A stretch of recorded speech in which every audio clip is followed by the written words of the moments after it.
नमस्कार, स्वागत है आपका इंडिया न्यूज 28 में। ये बात करते हैं महाराष्ट्र की कुछ खास खबरों की। नागपुर में गरबा सिखाने की आड़ में 16 वर्षीय नाबालिग छात्रा के साथ सामूहिक दुष्कर्म का प्रयास। 2 आरोपी हिरासत में, 1 फरार।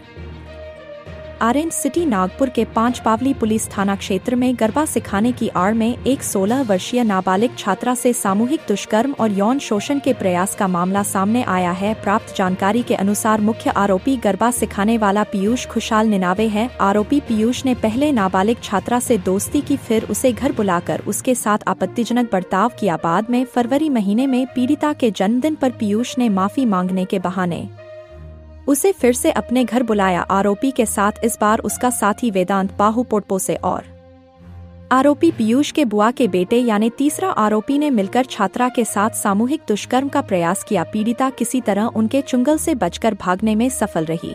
घटना के बाद मुख्य आरोपी पीयूष लगातार नाबालिग पर दबाव बनाता रहा और उसे परेशान करता रहा। 22 अक्टूबर को फिर उसने पीड़िता को फोन कर घर आने को कहा। पीयूष से लगातार उत्पीड़न से तंग आकर नाबालिग ने अपनी मां को पूरी आप बीती सुनाई। मां ने तुरंत चाइल्ड हेल्पलाइन से संपर्क किया और उनकी मदद से 5 पावली पुलिस स्टेशन में शिकायत दर्ज कराई। पुलिस ने तत्परता दिखाते हुए छेड़खानी और पॉक्सो एक्ट के अंतर्गत मामला दर्ज किया। पुलिस ने मुख्य आरोपी पीयूष निनावे और उसके साथी वेदांत बाहु पोटपोसे को गिरफ्तार किया है, जबकि तीसरा आरोपी पीयूष के बुआ का बेटा फरार है।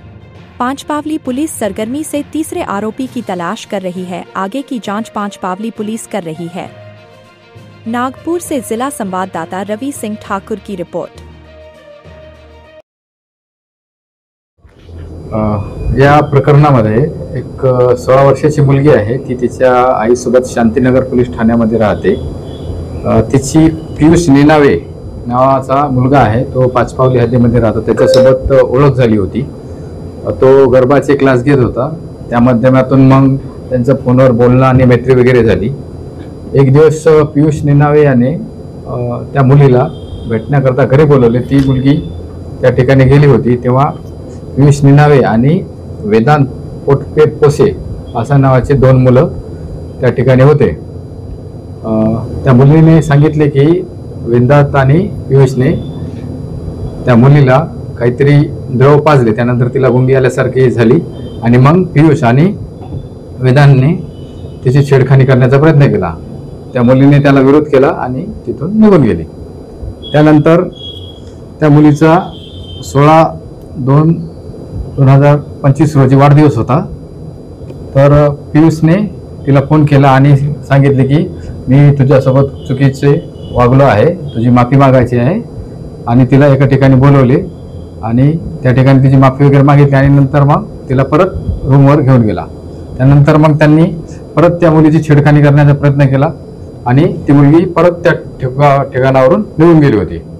त्यानंतर मग दिनांक 22/10/25 रोजी पीयूषने परत त्या मुलीला फोन केला आणि तिला परत तो तसे कृत्य करण्यासाठी बोलत होता। तेव्हा मुलीने विरोध केला आणि त्यांच्या त्रासाला कंटाळून मग चाइल्डलाइन हेल्पलाईनकडे तक्रार केली आणि ती मुलगी 25/10/2025 रोजी चाइल्डलाइनचे अधिकारी यांच्यासोबत पोलीस स्टेशनला आली।